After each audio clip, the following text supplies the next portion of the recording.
मित्रों नमस्कार। भारत माता की जय, वंदे मातरम, जय श्री राम। मित्रों मैं दिलीप पांडे, स्वागत है आपका मेरे YouTube चैनल में। मित्रों आज हम बात करेंगे पाकिस्तान की, जहां पर पाकिस्तान अधिकृत कश्मीर में जो पाकिस्तान के सुरक्षा बल हैं उनको पाकिस्तान के जो लोकल लोग हैं उन्होंने किडनैप कर लिया है, उनको बंधक बना लिया है। और दूसरी हम बात करेंगे राष्ट्रीय स्वयंसेवक संघ की।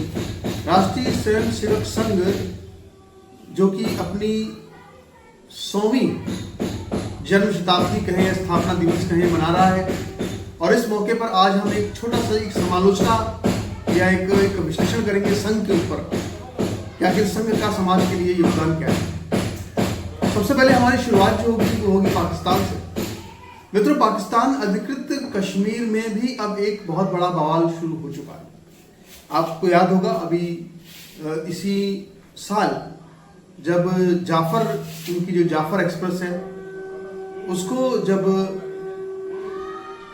हाईजैक कर लिया था बलूचिस्तान के लड़ाकों ने, तो उसके बाद एक ये बात कही गई, लोगों ने कहा कि साहब बताइए गजब ही है कि पूरी की पूरी ट्रेनिंग हाईजैक हो गई पाकिस्तान के अंदर। और अब बिल्कुल ऐसे ही एक और मामला, बल्कि इससे भी दिलचस्प मामला है पाकिस्तान अधिकृत कश्मीर का, जहां पर कि पाकिस्तान के सुरक्षा बल हैं, पूरे पाकिस्तान अधिकृत कश्मीर में 25 सुरक्षा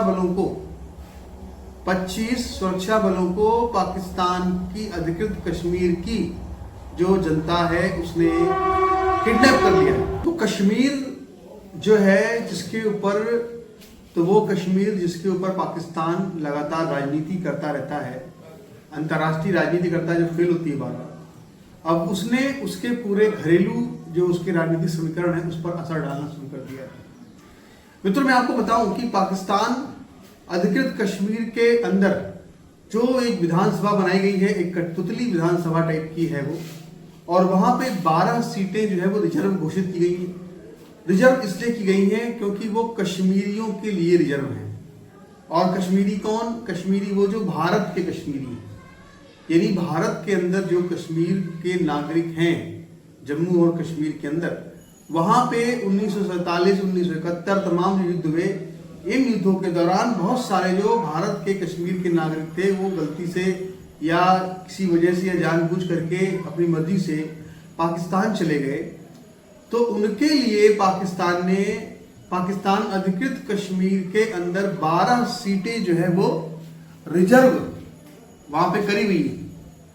और आप देखिए कि ये जो रिजर्व सीटें की हैं वो इसलिए भी एक संदेश देने के लिए है कि जो कश्मीर भारत का है वो हमारा अंग है, ऐसा पाकिस्तान दावा करता है, इसलिए राजनीति की गई है। लेकिन जो पाकिस्तान अधिकृत कश्मीर है वहां के जो लोग हैं उन्होंने इसका विरोध शुरू कर दिया है और ये कहा है कि ये जो 12 सीटें जो कश्मीरियों के लिए रिजर्व की गई हैं इसको पूरी तरह से हटा दिया जाए, क्योंकि इससे हमारा जो प्रतिनिधित्व है वो काफी ज्यादा कमजोर हो जाता है। दूसरी बड़ी बात यह है कि आप देखिए कि इस बार भी वहां पे एक जो आटा है, महंगाई है, बिजली की कीमतें हैं, वो सबसे बड़ा मुद्दा बन गई है।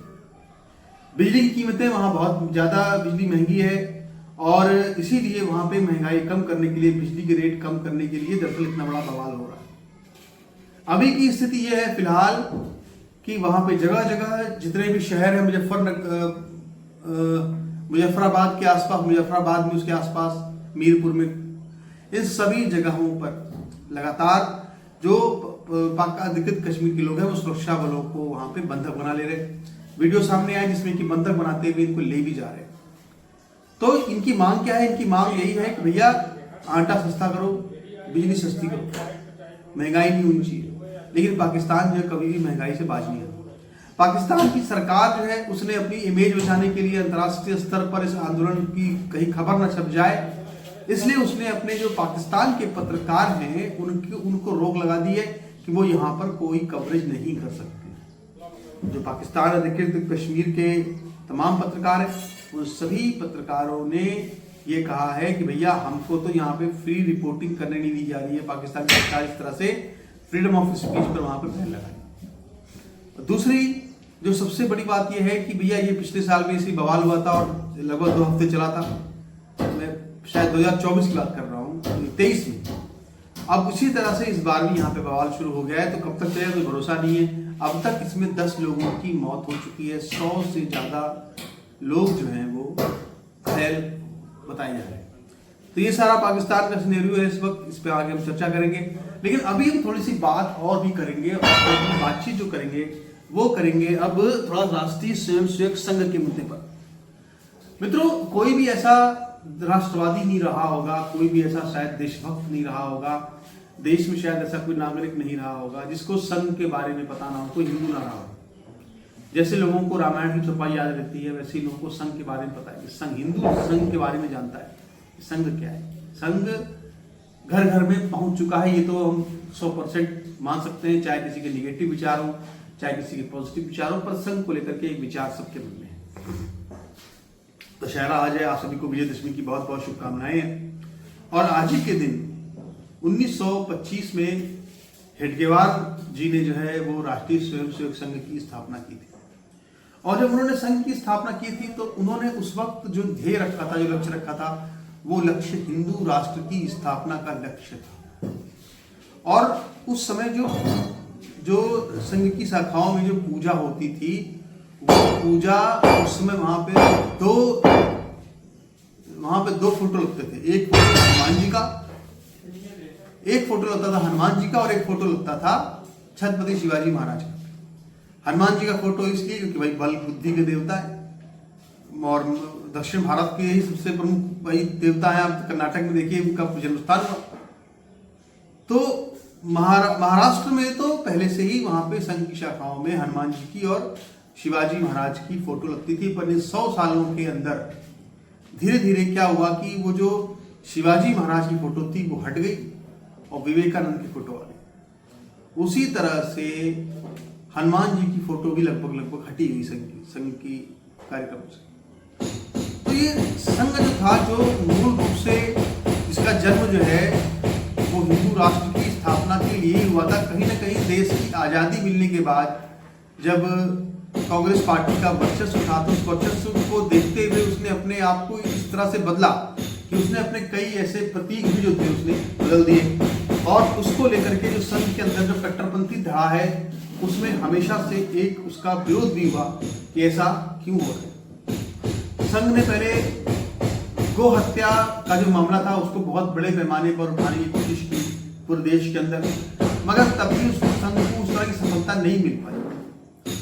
इसके बाद जो साधु संत थे, तमाम जो एक आंदोलन खड़ा कर रहे थे राम जन्मभूमि का, उस राम जन्मभूमि आंदोलन में शामिल होकर जब संघ आया और जब लाल कृष्ण आडवाणी ने रथ यात्रा निकाली, भारतीय जनता पार्टी का विस्तार हुआ, तो सबसे बड़ा जो अगर राष्ट्रीय स्वयं संघ को और बीजेपी के पूरे जो विस्तार है उसमें सबसे बड़ा अगर कोई रोल है तो वो राम जन्मभूमि का आंदोलन का रोल है। श्री राम भगवान के आशीर्वाद का उसमें एक बहुत बड़ा हाथ है। और अब देखिए, आप जो इस समय के हमारे अध्यक्ष कहें, सरसंघचालक कहें, डॉक्टर मोहन भागवत, वैसे तो हम लोग जो है उनकी उन्होंने तो अपना सारा जीवन समर्पित कर दिया है देश के प्रति, और अविवाहित है। आप समझ लीजिए कि पूरा जीवन अपने देश के लिए होम करना कोई साधारण बात तो है नहीं। लेकिन बड़ी बात यह है कि उनके बयान ऐसे आते हैं उस टाइप के कि आप लोग उनके प्रति गंभीरता नहीं रखते, जैसे सबका कहते एक है, इस टाइप की बातें उन्होंने कोशिश की। तो आप ये समझिए कि दरअसल राष्ट्रीय स्वयंसेवक संघ, सबसे बड़ी बात जो है वो ये है कि राष्ट्रीय स्वयंसेवक संघ अभी हिंदू समाज के लिए बहुत कुछ और भी कर सकता है। हिंदू समाज के लिए किसी बड़े आंदोलन में कभी संघ अभी फिलहाल शामिल नहीं होता, उसके अनुषांगिक संगठन भी शामिल नहीं होते। महाराष्ट्र के अंदर बजरंग दल और तमाम जो संगठन थे अनुषांगिक, उन्होंने जरूर एक मुद्दा उठाया औरंगजेब का कि उसकी कब्र हटनी चाहिए। लेकिन जब वहां दंगा हो गया, नागपुर के कार्यालय में घुस करके संघ के और तोड़फोड़ की बातें भी सामने आई, दावे किए गए कि मुसलमानों ने ऐसा किया, दंगे में नागपुर में दंगा हुआ। तो ये सारी चीजें बताती है कहीं ना कहीं संघ जो है, संघ कहीं ना कहीं अब अपने उस जब उसकी शुरुआत होती है उस समय उसके अंदर जो एक लक्ष्य था कि हमें एक हिंदू राष्ट्र प्राप्त करना है, कहीं ना कहीं हमें पता नहीं क्यों लगता है कि उस लक्ष्य के प्रति कुछ संकल्प कमजोर सा लगता है। और दूसरा, अब मैं जैसे एक बार मैं गोविंदाचार्य जी से मिलने के लिए गया हुआ था, तो मैंने उसे उनके चरण स्पर्श किए, उनसे बात की, तो हमने उसे संघ के बारे में पूछा, तो उन्होंने संघ के बारे में ये कहा कि भाई संघ ने जो है जो करना था कर दिया, अब इससे ज़्यादा संघ से कोई उम्मीद नहीं करनी चाहिए। अब जैसे अगर देखा जाए तो श्री राम जन्मभूमि आंदोलन हो या हम कितना ही बड़ा आंदोलन करें, लेकिन अगर मोदी की नहीं होती, सरकार योगी की नहीं होती, तो शायद जो है कभी भी राम मंदिर निर्माण का रास्ता नहीं खुलता। लेकिन यूपी में योगी और देश में मोदी, और ये क्यों हुआ? क्योंकि संघ की ताकत भी है एक पार्टी के लिए। तो इसीलिए संघ का रोल अभी अगर देखा जाए तो संघ की 100 सालों की तपस्या का जो फल है वो हमारा श्री राम मंदिर है, हम कहेंगे उसको। लेकिन अभी इसमें अभी ये हमने सोचो कि जब संघ ने अभी कहीं कोई बहुत ज़्यादा ताकत नहीं लगाई है समाज में, तब भी संघ का इतना बड़ा काम है। अगर संघ पूरी और भी जी जान लगा दे, या और भी अगर लोग संघ में शामिल हो, या संघ थोड़ा सा अपने विचारों को लेकर और स्पष्ट हो जाए, तो निश्चित तौर पर संघ बहुत बड़े बड़े बदलाव कर सकता है देश के अंदर, और उसकी अभी हम बहुत कमी महसूस करते हैं। नमस्कार, धन्यवाद।